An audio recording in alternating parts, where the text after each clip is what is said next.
Hello everyone, কেমন আছো তোমরা সবাই? আশা করি খুব ভালো আছো, সুস্থ আছো। আমরাও ভালো আছি। আজকে আমি তোমাদের সাথে শেয়ার করব কি করে ফেসিয়াল হেয়ার রিমুভ করা যায়। তো চলো ভিডিওটাকে স্টার্ট করা যাক। তো ফেসিয়াল হেয়ার রিমুভের জন্য সবার প্রথমে মুখটা অবশ্যই ফেস ওয়াশ দিয়ে ধুয়ে নিতে হবে। তারপর আমি কি করেছি না, আমি ভালো করে অ্যালোভেরা জেল মুখে লাগিয়ে নিয়েছি।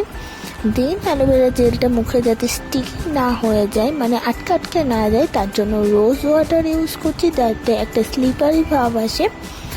দেন যে টুইঙ্কেলের রেজারগুলো পাওয়া যায় না, ফেসিয়াল হেয়ার রিমুভার যে রেজারগুলো পাওয়া যায়, সেটা দিয়ে আমি মুখটা মানে মুখের ফেসিয়াল হেয়ারগুলো রিমুভ করবো। তো চলো স্টার্ট করা যাক। প্রথমে এভাবে রেজারটাকে ধরে নিয়ে নিচের দিকে টেনে টেনে এইভাবে হেয়ারগুলোকে পরিষ্কার করতে হবে। কখনোই উপর দিকে মানে আপওয়ার্ড ডিরেকশনে হেয়ার রিমুভ করা যাবে না, তাহলে স্কিনের ক্ষতি হয়ে যেতে পারে।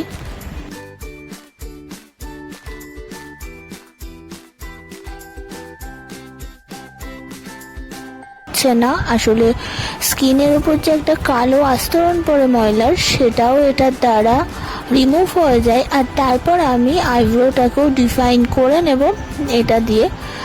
সবার প্রথমে যে আইব্রো লাইনটা হয় সেটাকে মানে ঠিক রেখে তার আশেপাশের যে হেয়ারগুলো আছে সেগুলো ক্লিন করে নেব এইভাবে।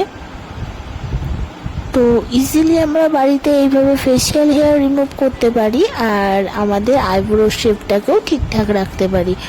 তোমরা চাইলে কিন্তু এরকম টুইঙ্কেলের রেজারগুলো নিয়ে নিতে পারো। এগুলো অ্যামাজন, পারফেল, ফ্লিপকার্ট সব কিছুতেই অ্যাভেলেবেল আছে। টুইঙ্কেল রেজার বলে, মানে টুইঙ্কেল ফেসিয়াল হেয়ার রিমুভার রেজার বলে সার্চ করলেই পেয়ে যাবে।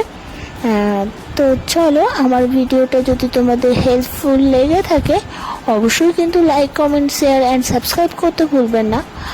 আর কিন্তু অবশ্যই এই ফেসিয়াল হেয়ার রিমুভগুলো করার পর মুখটা অবশ্যই ময়শ্চারাইজ করবে, কোনো ভালো সিরাম ইউজ করবে। তো চলো আজকের ভিডিওটা এই পর্যন্তই থাক। ভালো লাগলে লাইক, কমেন্ট, শেয়ার, সাবস্ক্রাইব করতে ভুলবেন না। চলো টাটা।